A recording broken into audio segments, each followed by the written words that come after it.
Speaking of turbulences, how do you feel about the economy today? Are you optimistic? Are you cautious, or are you just doomsday prepping? So current state, if you look at the current state of the economy, there is no denial that there is a slowdown when it comes to the global economy, especially after the pandemic.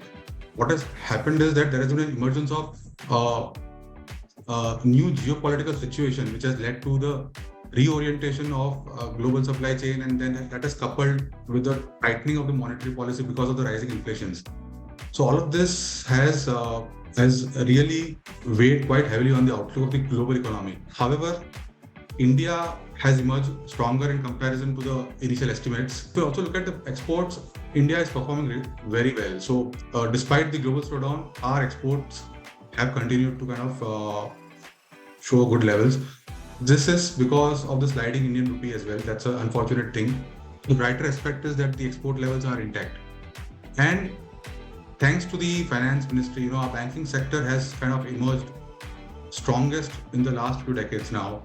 And this is at a time, especially when US and other advanced nations are experiencing banking crisis. We've just seen a fallout of SVB last month.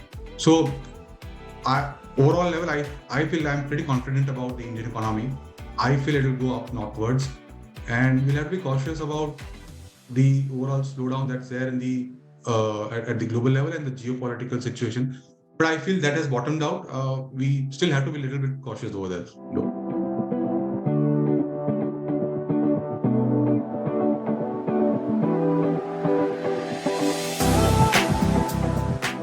I joined in Soul Store and then pandemic struck in. So my journey at Soul Store has been like nothing less than exhilarating, because when pandemic struck in, things changed all of a sudden. And a lot of learnings actually happened, not only for me, I think it happened for all the leaders across the globe in the COVID-19 pandemic, right? So it was a period of uncertainties.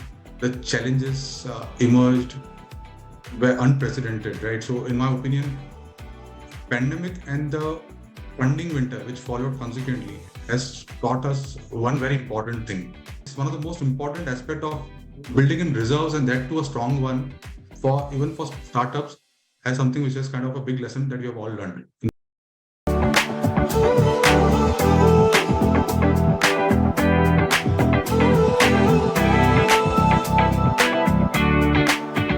I have to kind of sum up this in a form of an epilogue for me, it is like when you're building an organization, it is important to build something which is economically very strong, culturally vibrant, and ethically prudent.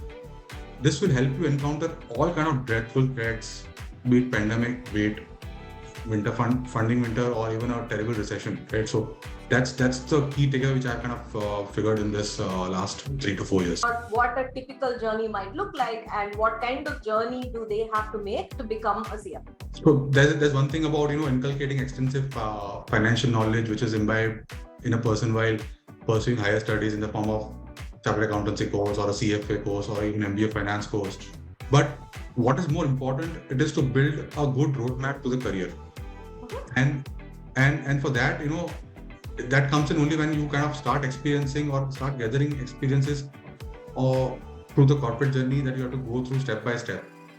And many a times I've seen small companies or mid-sized companies, their founders, their CEOs commit a mistake of hiring a professional who actually comes from a very big reputed Big Four or audit firms, but they have not witnessed this corporate journey.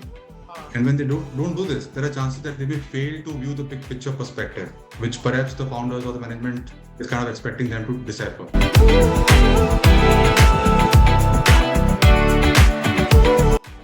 Today, the whole world is going towards automation.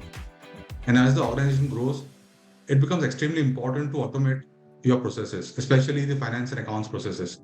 Not only finance and account, as a finance leader, it's important that you also look upon company level processes which are kind of dwelling around the peripheries of the finance and accounts. So in order to facilitate this, a CFO or a finance leader needs to kind of spearhead the automation process like a champion. How are CFOs being hired today? What are CFOs or executive recruiters looking for while they hire a CFO? Yeah, again, I know I had an opportunity to kind of engage with several D2C founders in one of the events in the last month. And when I was discussing with them, I realized that the biggest thing that they want to address is that they've kind of realized that the startups, when they start with they're built with things and processes which are scattered across all the way.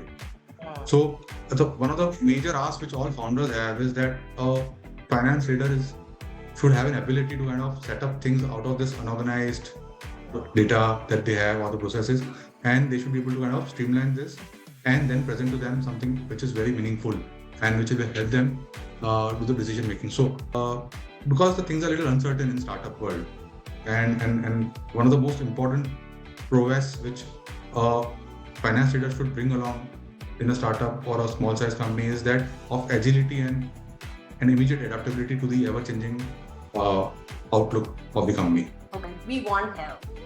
How do we find a mentor, and what's the best way to use a mentor?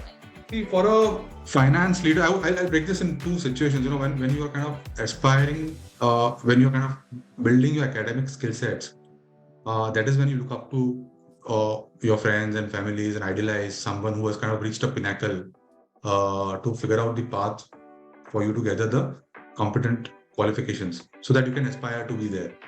But once you've kind of started with an employment, it's important to identify high performing resources and observe their key attributes, which is kind of demarcating them from the others. And I'm saying resources so that learning here is incessant, because you are then open to learn from someone who is performing extraordinarily at the execution level as well.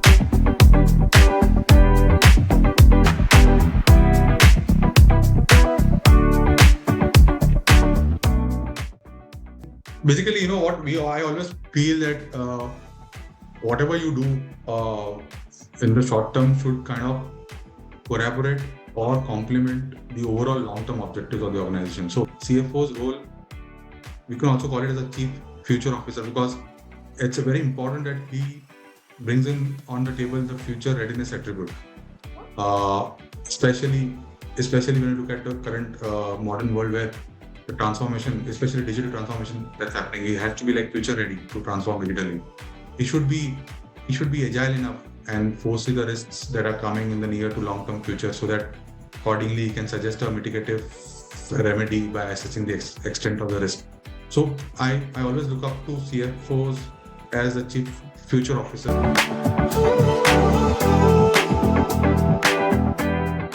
Like I mentioned earlier as well, it's important for a CFO to kind of balance risk, growth, and profitability. So it's important to kind of understand the external environment and also be aware of what kind of limitations and what kind of resources you have in place in your company. What are your reserve levels? How much you can kind of afford to chase growth over profitability, so that you can kind of take right decisions at the right time.